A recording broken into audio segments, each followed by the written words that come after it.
রাশেদ খানের জীবনের ইতিহাস কি? রাশেদ খানকে আপনি 5ই আগস্টের আগে মানে 15ই জুলাই থেকে শুরু করে আপনার হচ্ছে 5ই আগস্ট পর্যন্ত এই 36 দিন যে 36 জুলাই বলি আমরা, এর মধ্যে তার কর্মকাণ্ড কি ছিল?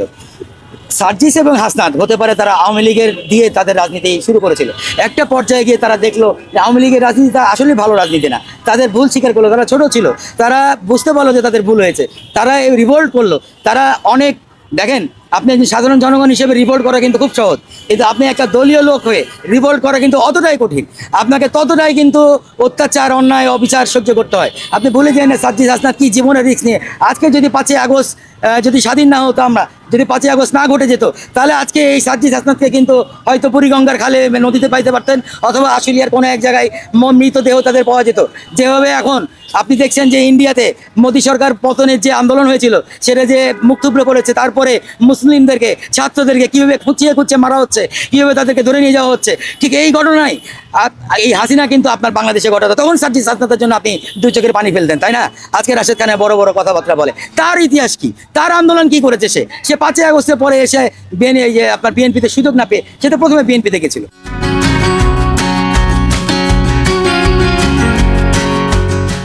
বিএনপিতে সুযোগ না পেয়ে সে আসলে হলো কোথায়? জামাতের প্রোটেক্ট হয়ে, জামাতের হয়ে এখন সে জামাতি বয়ান দিয়ে যাচ্ছে, জামাতের হয়ে কথাবার্তা বলে যাচ্ছে এবং এদের গায়ে কাঁদাচ্ছে। আপনি গঠনমূলক সমালোচনা করতে হবে। আপনি দেখেন প্রধানমন্ত্রী নিজেও কিন্তু বলছে অতীত নিয়ে তাকিও না, অতীতের দিকে দেখো না, সামনের দিকে দেখো। তার মানে আপনার ছেলেদের যে মানে বুদ্ধি আছে, বুদ্ধিমত্তা আছে, 5ই আগস্ট যে ঘটিয়েছিল, ছেলেগুলো তো আসলে ব্রেনই ছিল। আপনি এভাবে হিডেন না থাকলে পরে, আপনি এভাবে যদি কাজ করতে না পারতেন, তাহলে আপনি কি 5ই আগস্ট করতে পারতেন নাকি? সবাইকে তো অনেক আগে মেরে ফেলতো। এই ছেলেগুলো যে বুদ্ধিমত্তা আছে, প্রধানমন্ত্রীর উচিত সে বুদ্ধিমত্তাকে কাজে লাগানো।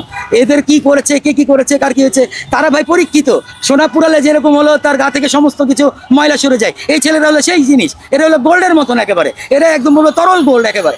পুরানোর পরে এরা যে একদম বিশুদ্ধ সোনা পাওয়া যায়, এরা হলো সেই সোনা। সেই দিক থেকে তারা এসছে। এখন তারা কিছু ভুল পথে চলে গেছে। মানুষ মাত্রই ভুল হয়, মানুষের মাধ্যম দিয়ে তো ভুল হতেই পারে। সেই ভুল হয়েছে বলে তাকে আমি এরকমভাবে উৎসাহ রাখবো, তাকে ট্যাগিংয়ের রাজনীতি করবো।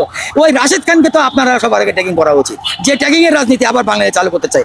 ওর মধ্যে আসলে আওয়ামী লীগ থেকে গেছে, আওয়ামী লীগ আছে বলে সে এখনো ট্যাগিং রাজনীতি। ওর বাপদেরকে মানে হচ্ছে যে হচ্ছে জামাতদেরকে এখনো আওয়ামী লীগ যে ট্যাগিংয়ের রাজনীতিতে বিদ্ধ করে, সে এখন ওই রাজনীতি শিখে এসে আবার এই ছেলেদেরকে ট্যাগিংয়ের রাজনীতিতে বিদ্ধ করছে। এই ছেলেরা আমি বলবো রাশেদ খানের চাইতে 1000 গুণ পরীক্ষিত, 1000 গুণ পরীক্ষিত। বিপদের দিনে তারা বাংলাদেশের পাশে দাঁড়িয়েছে, তারা বাংলাদেশবাসীদের পাশে এসে জীবনের মায়া ত্যাগ করে দাঁড়িয়েছিল।